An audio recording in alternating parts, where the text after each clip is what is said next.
gostaria de convidar a nossa primeira entrevista, chamar o nosso primeiro entrevistado, Antônio Samad Júnior, fundador e CEO da Axia Investing. Antônio, seja muito bem-vindo aqui à nossa programação. Sempre um prazer tê-lo por aqui. Agradeço por ter aceito o nosso convite. Boa tarde, Gabriel. Boa tarde, Marco. Um prazer participar novamente aí do programa. Boa tarde também para toda a nossa audiência aí da BMC News. Maravilha. Antônio, o que aconteceu de ontem para hoje? Agora, especificamente, eu gostaria de falar sobre alguns setores específicos. Varejo ontem despencou. A gente viu uma Magazine Luiza perdendo muito valor e sem uma grande mudança fundamental no cenário macroeconômico. O que assustou o mercado? O que fez tanto preço negativo para alguns ativos ligados a varejo? Como que você enxergou essa forte movimentação da tarde de ontem? Hoje a gente está corrigindo um pouquinho para cima, mas não é suficiente. Ontem a gente perdeu bastante valor. Sim, sem dúvida. Hoje, na verdade, o que a gente está vendo, na minha opinião, é um repique ainda, né, de uma tendência principal de baixa. A gente vê o mercado como um todo pesado. Ontem, o nosso mercado realmente caiu mais aí do que era esperado, inclusive, teve um exagero na queda. Hoje estamos passando por uma pequena correção desse movimento de queda. Então, eu imagino que seja, de fato, um repique. O cenário como um todo, né, Gabriel, você vê que o mundo está passando por uma dificuldade aí de achar onde é o seu preço justo. O mercado aqui continua deteriorado também, o risco fiscal ainda é muito grande. Além do risco de recessão global, a gente tem também o Fed mantendo, né, a política de aumento de taxa de juros, aumentou a 0,25 nessa semana. Enfim, o mercado de varejo é o mais sensível a isso, né? A taxa de juros influi diretamente no resultado das varejistas, principalmente. O dinheiro fica cada vez mais escasso e as varejistas, na minha opinião, é o setor aí, junto com construção civil, e tecnologia, né, um dos setores que mais sentem esse movimento de taxa de juros. Maravilha. Inclusive, a gente fala muito sobre crédito. O Marco Saravari estava dizendo aqui antes da sua entrada. E nós temos já algumas notícias apresentando que a carteira geral de crédito aqui no Brasil, ela aumentou neste mês de fevereiro, mas ela vem em um ritmo de desaceleração, ou seja, estamos cedendo menos crédito conforme o tempo vai passando, conforme esse cenário vai se deteriorando. Alguns levantamentos, inclusive eu trazia esse levantamento há pouco da S&P Global, dizendo que a América Latina ela é mais sensível a esse aumento de juros, a esse momento macroeconômico, do que o restante dos mercados emergentes. Inclusive, o Brasil foi um dos mercados que menos subiu ali naquele comecinho de ano. Tem bastante perspectiva negativa, claro, tem o cenário fiscal, o cenário político, mas a gente viu o México disparando, a gente viu a China ganhando muito valor. Então os mercados emergentes ganhando bastante valor, Brasil ganhando valor, mas abaixo do restante dos mercados. Como que você enxerga essa questão da cessão de crédito no Brasil? É um dos principais problemas ou nós temos outros assuntos a serem resolvidos, pelo menos para esses setores, como você mencionava? Tecnologia, varejo, até construção civil. A gente viu esses ativos ganhando valor esses últimos dias. Magazine Luiza disparou recentemente. Então, vale ainda apostar nesses ativos, mesmo com um cenário tão ruim para crédito no Brasil? Tem oportunidade ou, na sua opinião, o melhor investidor dar 2 passos para trás, tentar analisar bem o cenário e quais serão as consequências dessa desaceleração do crédito no Brasil? Sim. Gabriel, quando a gente vai fazer alguma sugestão, né, ou até algum comentário com relação à tomada de decisão do investidor, eu acho que o brasileiro ele tem muita dificuldade de enxergar qual é o perfil dele de investimento, antes de mais nada. Eu acho que antes de qualquer sugestão, a gente tem que definir. Eu vejo o mercado atual realmente muito complicado nesse curto prazo, mas como uma oportunidade também para longo prazo, digamos assim. Eu acho que de curto e médio prazo a gente está realmente bem complicado.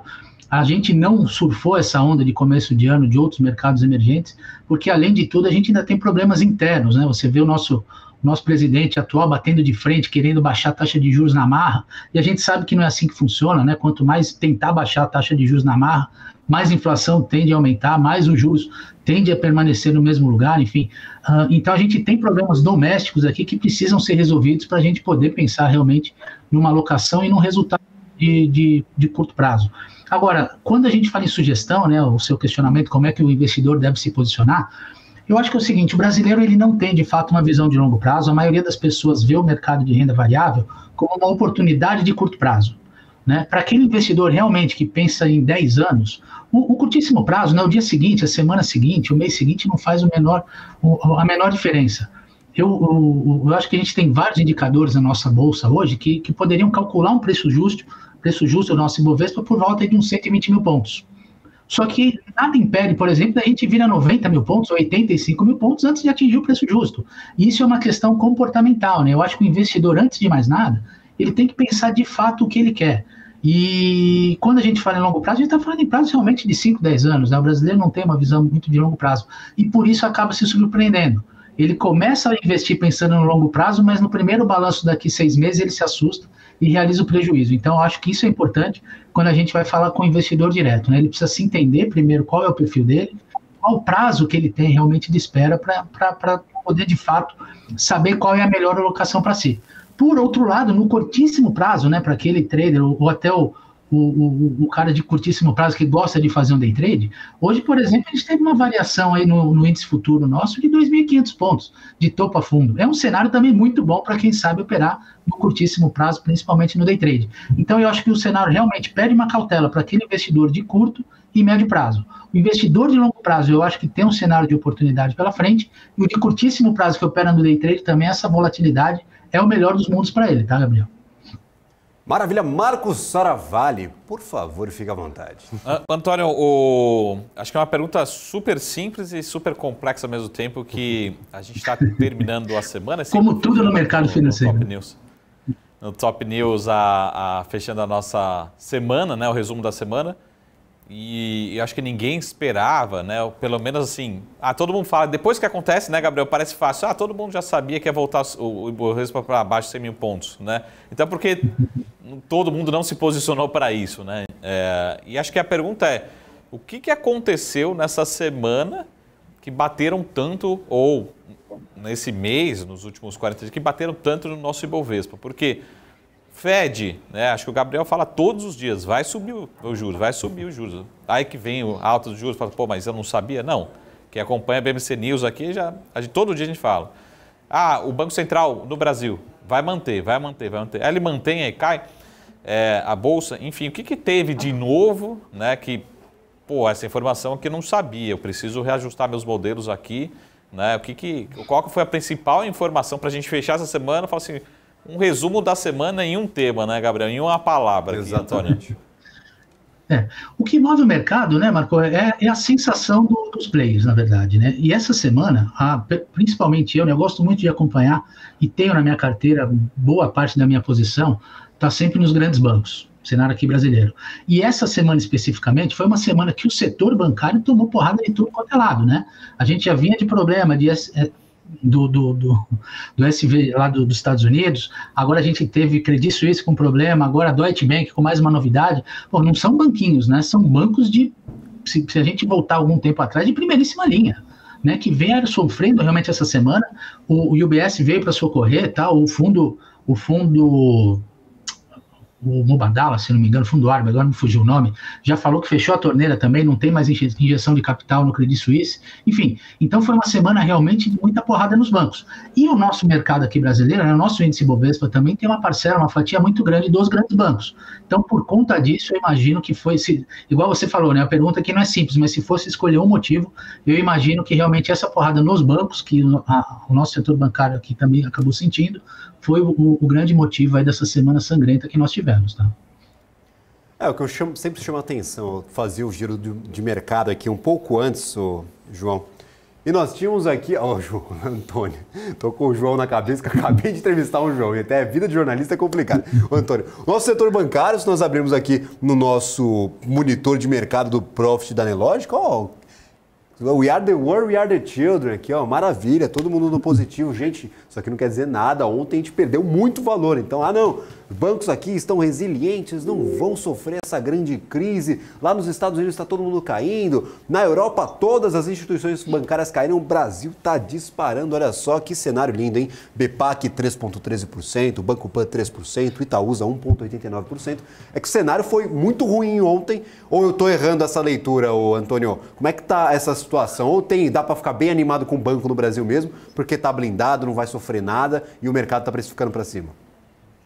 Não, perfeita a colocação, tá, Gabriel? Hoje, de fato, não só bancos, né? A maioria dos setores, hoje o índice como um todo, a gente estava vivendo um repique em relação à queda exagerada que nós tivemos ontem, né? Mas se a gente pegar o setor bancário, que eu acompanho bem de perto, nos últimos 4, 5 meses a gente teve uma queda aí de topo a fundo de mais de 20%, né? Isso tem que ser colocado, um repiquezinho de 1 ou 2% num determinado dia não significa nada e não muda a tendência principal também, né? Lembrando que a tendência para a gente poder falar que houve uma reversão, a gente tem que ter novos topos e fundos ascendentes em relação aos anteriores. Então, o setor ainda vive uma tendência de baixa, apesar do repique de hoje. Agora, de novo, pensando naquele longo prazo, que eu acho que é o pensamento que o investidor, tanto o que está posicionado, quanto o que vai começar a tomar risco a partir de agora, deve seguir, é setor realmente que, na minha opinião, ele é muito resiliente aqui no Brasil, está entre os meus principais, tá? Então eu sempre, de novo, eu reforço, eu não faço recomendação para ninguém, mas dentro da minha carteira, o setor de bancos sempre tem um peso muito grande, até hoje, há mais de 20 anos, aí eu opero desde 99, não me arrependo de ter esse setor em carteira. E eu acho que para quem pensa em entrar realmente, é um excelente setor. Só não pode ter, obviamente, aquela visão de curto prazo, que no curtíssimo prazo a gente está sujeito a tudo, né? Qualquer mexidinha que a gente tiver no mercado internacional, a gente sabe que respinga aqui, não por conta dos fundamentos dos nossos bancos, mas mais por conta da gente ser muito dependente do investidor estrangeiro, né? E a taxa de juros enxugando a liquidez do mundo, obviamente o investidor estrangeiro acaba tirando dinheiro do nosso mercado e acaba sofrendo Petro, que não tem nada a ver, sofre Vale, sofre banco, sofre todo mundo por conta da enxugada, na verdade, de liquidez, né? Maravilha, então sempre chama atenção para todo mundo que nos acompanha diariamente, às vezes perde um programa, perde outro, olha aqui para o cenário e fala, não, o banco está reagindo positivamente apesar das notícias lá de fora. É que ontem a paulada foi forte mesmo, o mês está pesado, o ano está pesado para bancos, tem questão de Americanas, tem questão ali operacional das instituições mesmo. O Bradesco, por exemplo, está caindo bastante, o Banco do Brasil, que estava mais resiliente, está sofrendo também no último mês, março, finalzinho de fevereiro também sofreu bastante, então o banco sofreu esse forte desconto nos últimos dias, então às vezes a volatilidade aqui de curto prazo, ela não justifica, ela não explica o que está acontecendo no longo prazo, não explica o que está acontecendo no setor como um todo. Marcos Saravari, por favor, última pergunta para a gente encerrar essa participação. O Antônio é sempre um querido, eu gosto muito das conversas com ele, mas, por favor, tem que ser rapidinho para a gente não estourar o tempo. Bom, vamos só para fazer aquela pergunta que é a famosa bola de cristal, né, o Gabriel? Exato. Mas semana que vem, né, será que a gente continua nesse movimento de queda global, mas principalmente aqui no Brasil, né? É aquela clássica, até onde poderia ir o Ibovespa, né, tudo mais constante, porque realmente a gente teve uma deterioração, mas parece que o Ibovespa ele não está assim, olhando, ele não está descendo de elevador, ele está todo dia ali perdendo, né, de escada, né, perde de 1.000 pontos, 1.500 pontos, parece que todo dia está aquela sangria, né? E a gente não vê essa força compradora no Ibovespa, mesmo acreditando que ele esteja super barato, super descontado. Assim. Então, a tendência continua para a semana que vem? Ou será que estamos chegando num momento de piso no curto prazo? Né? Essa pergunta, Marco, eu agradeço para você, que é uma pergunta boa para derrubar entrevistado, né? A gente não tem, de fato, essa bola de cristal que eu gostaria de ter. O que eu vejo é como um patamar, realmente, uma região de suporte muito forte, né? Seria a região de julho do ano passado, ali nos 94, 95 mil pontos, mais ou menos, que é uma região, sem dúvida nenhuma, que a gente está hoje com 98, ontem a gente chegou a 96 e alguma coisa, né? Enfim, aí fechou um pouquinho acima de 97, hoje com o repique de hoje também 98, então eu acredito que o mercado até possa testar novamente essa região de 94, 95 mil pontos. Então aquela história, você acertar exatamente a asa da mosca, né? Para não falar outra coisa, acertar a mosca já é difícil, a asa dela é mais difícil ainda. Então, de novo, quem está realmente pensando em montar uma carteira de médio e longo prazo, não vai precisar do dinheiro agora, cara, esse patamar de 94, 95, 96, 97 mil pontos, no meu entendimento, é uma região legal de preço, você vai realmente pegar bons ativos com bons fundamentos a um preço bastante descontado. Mas, de novo, né, a gente é dependente aí de uma questão de liquidez mundial, existe ainda um sentimento de possível recessão no mundo inteiro, a gente tem problemas internos, a gente tem uma falta de sintonia entre Poder Executivo e Banco Central, então tudo isso realmente são cenas de próximos capítulos que não tem uma saída tão fácil. Eu só acredito realmente que a nossa Bolsa, ela pode ser que ande não por boas notícias, mas por ausência de novas más notícias. Porque a gente realmente está bem amassado, digamos assim, né? Não adianta a gente Fala, pô, tem muito para cair, pode ir 80, pode ir a 70, realmente pode. Mas eu acredito que esse patamar de preço, para quem tem um perfil de investidor, é um patamar de preço bastante interessante. Obviamente, pode ter regiões aí mais baixas que a gente vai testar, mas essa região de 94, 95 mil pontos, eu acho que é uma oportunidade, sim. Maravilha. Antônio Samadi Júnior, fundador e CEO da Axie Invest, seja sempre muito bem-vindo ao nosso fechamento do mercado, mas não só no Top News, em todo o restante da nossa programação. Agradeço imensamente pela participação de hoje. Uma ótima semana para ti, um ótimo final de semana, um bom descanso e boa sorte aqui com esse mercado brasileiro que está complicado, viu? Está difícil. Boa. Obrigado, Gabriel. Obrigado, Marco. Um abraço a todos também. Um prazer participar do programa.